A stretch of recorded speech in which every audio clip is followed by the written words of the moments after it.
અંગે ચર્ચા કરવા સ્ટુડિયોમાં અમારી સાથે જોડાઈ રહ્યા છે કોંગ્રેસના પ્રવક્તા જયરાજસિંહ, સાથે રાજકીય જાણીતા વિશ્લેષક વિષ્ણુભાઈ પંડ્યા, સાથે અમારા સહયોગી રજનીશ રંજન જે ફૈઝાબાદ અને અમેઠી પર નજર રાખી રહ્યા છે, ને સાથે બીજેપીના વરિષ્ઠ નેતા કારણ કે જયરાજસિંહભાઈ સીધી રીતે વ્યાસ સાહેબ કહેવા માંગે છે, પણ મતલબ એ જ કે રામનું નામ આવતાની સાથે જ રામને કમ્યુનલના ફેઝમાં ઊભા કરવાનો કોંગ્રેસ હંમેશા પ્રયત્ન કરે છે. કોંગ્રેસે કોઈ પ્રયત્ન કર્યો જ નથી જનકભાઈ. ભારતીય જનતા પાર્ટી કન્ફ્યુઝ છે, અવઢવમાં છે કે પોતે કયું સ્ટેન્ડ લેવું એ આખી ચૂંટણી પૂરી થઈ ત્યાં સુધી નક્કી કરી શકી નહોતી. અડધી ચૂંટણી સુધી તમે જુઓ, હું બે વાતનો અહીંયા ઉલ્લેખ કરવા માંગુ છું કે અડધી ચૂંટણી પતી ત્યાં સુધી તેમને મમતાજી ઉપર પણ ભરોસો હતો, મમતાજી ઉપર લાલ જાજમ ઘણી બધી બિછાવી. પછી એવું લાગ્યું કે મમતાજીમાં આપણી દાળ ગળે એવી નથી, એટલે પછી ગાળો દેવાનું ચાલુ કર્યું. અહીંયા એક આપના જ એન્કર અહીંથી કહી રહ્યા છે કે 4 વખત નરેન્દ્રભાઈ મોદીએ એમના ભાષણમાં રામના નામનો ઉલ્લેખ કર્યો અને જયનારાયણભાઈ એ વાતની ના પાડે છે. સત્ય જે હોય તે એ પ્રજાએ જ નક્કી કરવાનું છે. પણ સવાલ એ છે કે ભારતીય જનતા પાર્ટી માનો કે રામનું નામ શું, રામનો ફોટો, રામની મૂર્તિઓ લઈને ભૂતકાળમાં ફરેલા જ છે, એમાં કોંગ્રેસને તો કઈ અજુગતું લાગતું જ નથી.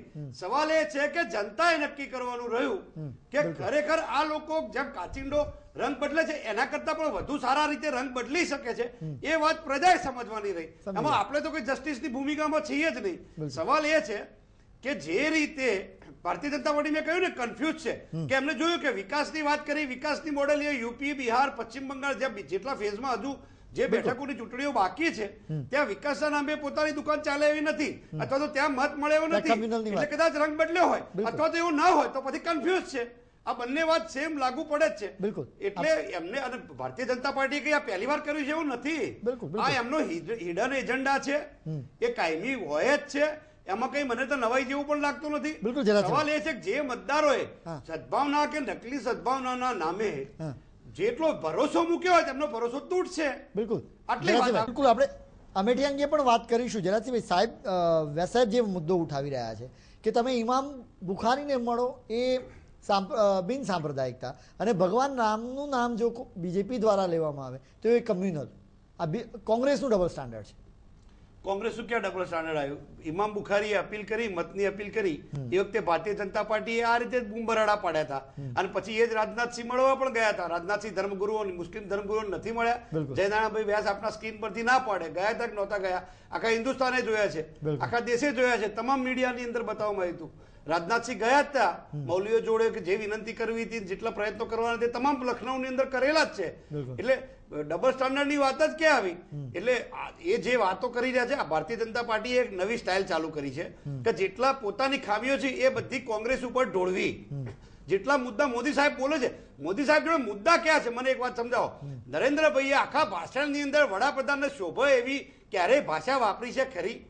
એમને આજે જે અમેઠીમાં જે ભાષણ કર્યું એ ભાષણમાં દેશને શું લેવા દેવા? વડાપ્રધાન તરીકે એક રાષ્ટ્રીય પાર્ટીનો વડો કે જેમને ભવિષ્યમાં સરકાર આવે તો વડાપ્રધાન થાય એવી વ્યક્તિ એક ધારાસભ્ય પણ ન બોલો, જિલ્લા પંચાયતની ચૂંટણીઓ હોય અને જેવું ભાષણ કરે છે એવું ભાષણ તો આ વડાપ્રધાન કક્ષાના માણસે આજે કર્યું છે. તમે જોવો તો ખરા અમેઠીની અંદર જે એમને પ્રવચન કર્યું, એમને કહ્યું કે ગુસ્સાની રાજનીતિ રાજીવ ગાંધીને ખાલી દાખલો આપ્યો કે મુખ્યમંત્રી આવ્યા હતા, મને બોલવા દો તો મારી વાત પૂરી થશે.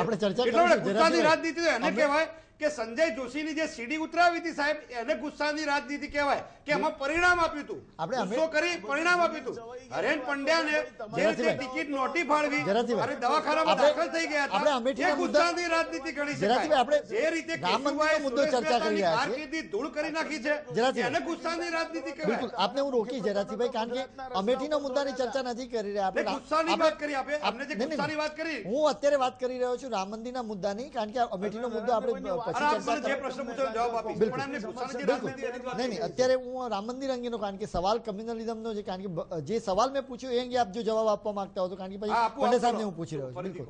બિલકુલ સવાલ મારો એ હતો કે વ્યાસ સાહેબ જે મુદ્દો ઉઠાવી રહ્યા છે કે તમે ઇમામ બુખારીને મળો તો એમાં તમને બિન સાંપ્રદાયિકતા દેખાય છે, પરંતુ ભગવાન નામનું નામ લેવામાં આવે તો એમાં તમે કમ્યુનલ છો, એ પ્રકારે આરોપ લગાવ્યો. જો અહીંયા બંને વરિષ્ઠ આગેવાનો વડીલો બેઠા છે, એમના માટે હું ખૂબ આસ્થાનું માન ધરાવું છું, પણ એક વાત સ્વીકારે કે ક્યારેય રાજકીય પાર્ટીઓના બેનર ઉપર ક્યાંય કોઈ રહીમ કે રામના બેનરો હોય છે ખરા?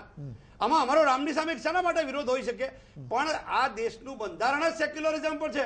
સાહેબ એમ કહે છે કે સેક્યુલરિઝમ પશ્ચિમના દેશોમાંથી આવ્યું છે. એટલે ભારતીય જનતા પાર્ટીના લોકો, RSS વાળા લોકો, એમને ભારત દેશના બંધારણમાં જ ભરોસો નથી, એમને કેગ ઉપર ભરોસો નથી, એમને CBI ઉપર ભરોસો નથી, એમને ચૂંટણી કમિશન ઉપર ભરોસો નથી. તમે વિચાર તો કરો કે વડાપ્રધાન કક્ષાનો માણસ ચૂંટણી પંચની એમ કે તમારે થાય કરી લેજો, એ તો કઈ વાત કહેવાય ખરી? સાહેબ, વ્યાસ સાહેબ, આપ તો કેટલા વિદ્વાન અને વડીલ વ્યક્તિ છો. ચૂંટણી પંચને તમે ધમકીઓ આપો, એ ચૂંટણી પંચ તમારા અમિત શાહને છુટ્ટી આપે તો ચાલે, આઝમ ખાન ઉપર બાંધ રાખે તો તમને ગમે, કેજરીવાલ ઉપર એવી જ રીતે કેસ થયો હતો તો કેજરીવાલના ગુજરાતની કોર્ટ નોટિસ કાઢે તો ચાલે, અને અમિત શાહને છોડી દે તો ઇલેક્શન કમિશન સારું. એટલે જ્યારે આપણી વાત સાંભળે તો CBI સારી, એ ધરેન પંડ્યાની તપાસમાં CBI એ શું કર્યું છે જાણે છે. એ વખતે તમારી સરકારે CBI સારી, એટલે તમને CBI માં વિશ્વાસ નથી, તમને કેગમાં વિશ્વાસ નથી, દેશના બંધારણમાં જ વિશ્વાસ નથી. પછી ક્યાં સવાલ જ આવે? જરાસીભાઈ, હું આ અંગે વ્યાસ સાહેબની પણ પ્રતિક્રિયા લઈશ અને પંડ્યા સાહેબની પણ. વ્યાસ સાહેબ, પૂછવા જે જરાસીભાઈ કહી રહ્યા છે કે બીજેપી, આપ જે વાત કરી રહ્યા છે ને ઉલટું એ કહી રહ્યા છે કે બીજેપી સગવડિયા લગ્નમાં માને છે, એમને અનુકૂળ આવે એ વસ્તુને સ્વીકારવા તૈયાર છે. પોતે જ વ્યાખ્યાયિત કરે છે. બિલકુલ થાય એવું એમના સલાહકારોએ એમને કેવું જોઈતું હતું. કારણ કે જરાસીભાઈ બહુ ઇમ્પોર્ટન્ટ વાત છે, કારણ કે મારી પાસે જે વાત આવી રહી છે કે પ્રધાનમંત્રી સડક યોજનાનો પ્રોજેક્ટ પણ અમેઠીની અંદર લાગુ નથી. આ તો સૌથી સરપ્રાઇઝિંગ ફેક્ટ કહેવાય. જો કેન્દ્રના અંદરની યોજનાઓ જો રાજ્યની અંદર લાગુ ન થઈ શકતી હોય. પહેલી વાત એ કહું કે આપને જાણકારી કદાચ ઓછી હોય તો વધારવાની જરૂર છે, એટલા માટે કે હું જિલ્લા પંચાયતમાં પણ 10 વર્ષ રહ્યો છું અને કારોબારીનો ચેરમેન પણ રહ્યો છું. એટલે PMGSY જે યોજના છે એ યોજના ત્યાં અમલ નથી થઈ એવું શક્ય બને જ નહીં. એમાં પણ ફેઝ નક્કી કરવામાં આવે છે, એના ધારાધોરણો હોય છે કે પ્રધાનમંત્રી ગ્રામ સડક યોજના પહેલા તો ક્યાં લાગુ પડે છે એ પણ મોટાભાગની લોકોને ખબર હોતી નથી કે પ્રધાનમંત્રી ગ્રામ સડક યોજના છે, PMGSY જેને કહે છે, એ ક્યાં લાગુ પડે છે. એ સ્પેસિફિક યોજના છે, એ કોઈ જાહેર રસ્તાઓ બનાવવાની યોજના જ નથી. PMGSY ની જે યોજના છે એ પર્ટિક્યુલર એક ફેઝમાં એ યોજના છે. વાત કરું, એ યોજના અમેઠીમાં લાગુ પડી જ છે. કોને સર્ટિફિકેટ આપ્યું નથી લાગુ પડી? એટલું બીજું એમાં ફેઝ નક્કી કરવામાં આવે છે કે દાખલા કે 500 ની વસ્તી ધરાવતા ગામ હોય, જેની આવક જે માથાથી ₹1.5 કરતા પણ વધુ જેનું ગ્રહણ હોય, જેનું 1.5 કિલોમીટર કરતા વધુ અંતર હોય, એવા જે ગામો કે જે આપણે અહીંયા આપણી સંસ્કૃતિ પ્રમાણે કહીએ તો ક્યાંક પરા કહીએ છીએ, ક્યાંક વાઘા કહીએ, ક્યાંક વાટો કહીએ, એમ અલગ અલગ વિસ્તારમાં અલગ અલગ કહેતા હોઈએ છીએ. એને ગામ સાથે જોડવાની આ યોજના છે. મોટાભાગના લોકોને તો ખબર નથી. PMGSY જે યોજના છે ને, એટલે શું થયું કે નવા ગામ બન્યા હોય, જે તે વખતે પરા તરીકે વિકસિત એક શહેરની વાત નથી કરતો, આખા રાજ્યની વાત કરું છું હું. આખા દેશમાં PMGSY યોજના એ જુદા જુદા રાજ્યો જ્યાંથી દાખલ કરી ત્યાંથી જુદા જુદા ફેઝમાં દાખલ કરી હોય, એના પછી જે તે જિલ્લામાં દાખલ કરવાની. જેમ ગુજરાત છે, એક સમય માની પણ લો આપ કે PMGSY જે તમારી યોજના છે એ લાગુ થઈ ગઈ. મારા જાણકારી પ્રમાણે કદાચ તમે પણ ક્રોસ ચેક કરી લેજો, મારો 930 નો રિપોર્ટ પણ જોઈ શકો છો. એની અંદર સડકની શું હાલત છે અમેઠીની અંદર એ અમે બતાવીશું. પણ સવાલ જે પંડ્યા સાહેબે ઉઠાવ્યો એ અંગે ચર્ચા કરીએ કે જો સાંસદ એમ કહેતા હોય કે બોસ મારી વસ્તુઓની અહીંયા ઇમ્પ્લિમેન્ટેશન નથી થઈ શકતું તો વિરોધ કરી શકતા હતા. એક ટર્મ નથી, 2 ટર્મથી આપ સાંસદ છો. ત્યાં વિરોધ એટલે જુઓ, નોટંકી નુક્કડ છાપ વિરોધ જે ભારતીય જનતા પાર્ટી સીધી રીતે વિરોધ કરવાની સંસ્કૃતિ નથી. જાઓ ઝાડ તોડી નાખો, ઝાડો કાપી નાખો, STO સળગાવી દો, બસોના કાચો તોડી નાખો, વીજળીના થાંભલા તોડી નાખો, એને પાડી નાખવામાં આવે, ટ્રાફિક જામ કરી દો, કેટલીક બસો સળગાવી દો, લોકોને મુશ્કેલી પડે, આખા અમદાવાદ શહેરમાં આતંક જેવું થઈ જાય મોટા શહેરોમાં, અને પછી લોકોને એમ લાગે હા જોરદાર આંદોલન ચાલી રહ્યું છે. આ આંદોલનની સંસ્કૃતિ કોંગ્રેસ પાર્ટીની નથી, હોવી પણ ના જોઈએ. એટલા માટે વિરોધ કરો ને. આજે મોદી સાહેબે એક વાત બહુ ખોટી કરી છે, એનો જવાબ નેશનલ લેવલ વાળા તો ક્યારે આપશે, મારે કાલે આપવાની તૈયારી છે. એમને જે કહ્યું મને એક કાગળ રાહુલ ગાંધીએ લખ્યો હોય ઉત્તર પ્રદેશ સરકારને તો મને બતાવે, તો શું એની કોપી અમારે CC2 કરીને મુખ્યમંત્રી નરેન્દ્ર મોદી મોકલવાની છે? એ જરૂર નથી, CC આપવાની છે જનાભાઈ, એ પણ બતાવવું જોઈએ.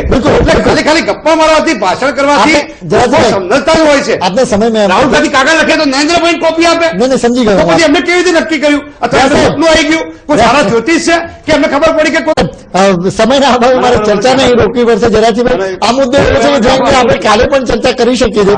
સમયના અભાવે મારે ચર્ચા નહીં રોકવી પડશે. મુદ્દાઓ કેટલા છે? આજે 7મા તબક્કાના મતદાનનો ચૂંટણી પ્રચારનો છેલ્લો દિવસ હતો.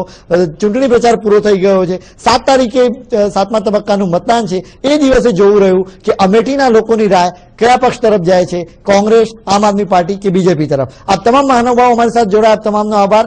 કાલે ફરીથી મળીશું, ત્યાં સુધી રજા આપશો. નમસ્કાર.